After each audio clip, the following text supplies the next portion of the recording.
దేవుని యొక్క వాక్యాన్ని మన హృదయాలలో ఏం చేసుకోవాలట, ఉంచుకోవాలి. అప్పుడు ఇంకేమంటున్నాడు, ఆజ్ఞల యొద్ద దాచిపెట్టుకో. ఎందుకంటే దేవుని యొక్క మాటలు మనసుని ఏం చేస్తున్నాయి, బ్రతికిస్తుంది. అందుకే యెషయా గ్రంథంలో అంటాడు, సెవియొగ్గిన యుద్ధకు రండి, మీరు వింటే బ్రతుకుతారు అంటాడు. అందుకే ఇక్కడ అంటున్నాడు, నా కుమారుడా నా మాటలను మనసున ఉంచుకో, నీ హృదయాలలో ఆయా దేవుని యొక్క మాటలను ఉంచుకోమని చెప్తూ ఉన్నాడు. ఎందుకంటే అవి నీ జీవితాన్ని సరైన మార్గంలోనికి నడిపిస్తాయి. హల్లెలూయా. ఈరోజు దేవుని యొక్క మాటలు మన హృదయాల్లో ఉండవు, కానీ పనికి రాని మాత్రం మన హృదయాలలో దాచిపెట్టుకుంటాం. విలువైనది మానేసి విలువలేనివి మన హృదయాల్లో భద్రం చేసుకుంటూ ఉంటాం. హల్లెలూయా. కానీ ఈరోజు దేవుడు వాక్యం ద్వారా మనం ఏటి మన హృదయాలలో దాచి ఉంచుకోవాలి. ఇక్కడ అంటాడు, నా మాటలు నీ మనసులో ఉంచుకో అంటాడు.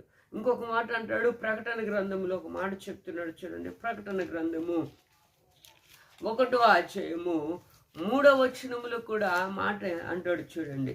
సమయము సమీపించుచున్నది కనుక ఈ ప్రవచన వాక్యములు చదువువాడును వాటిని విని ఇందులో రాయబడిన సంగతులను గైకొని వారును ధన్యులు అని చెప్తున్నాడు. ఇక్కడ యోహాను భక్తుడు చెప్తున్నాడు చూడండి.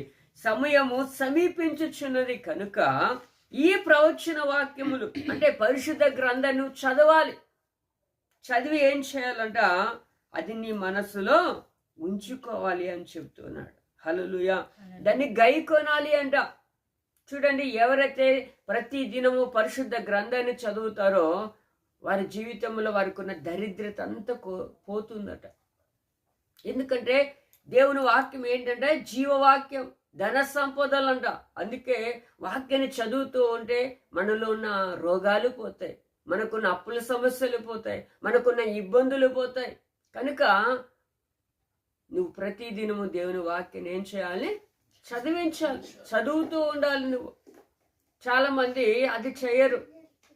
హల్లెలూయా. నిజమేనండి. మన రోగం పోవాలన్న సొల్యూషన్ ఏంటంటే నువ్వు పరిశుద్ధ గ్రంథాన్ని నువ్వు ఎంత చదివితే నువ్వు అంత ఆరోగ్యంగా ఉండగలుగుతావు. పరిశుద్ధ గ్రంథాన్ని నువ్వు ఎంత చదివితే నీలో ఉన్న అప్పులన్నీ పోతాయి. పరిశుద్ధ గ్రంథాన్ని నువ్వు ఎంత చదివితే నీలో ఉన్న దరిద్రత అంతా పోతుందండి. హల్లెలూయా. నిజమేనండి. నేను నాన్నకు హాస్పిటల్లో ఉన్నప్పుడు బైబిల్ చదవటం ప్రారంభిస్తే నాకు తెలియకుండా నాకే బరువు పెరిగిపోయింది. ఎలా పెరిగిపోయిందో తెలీదు. ఆహారమా అంటే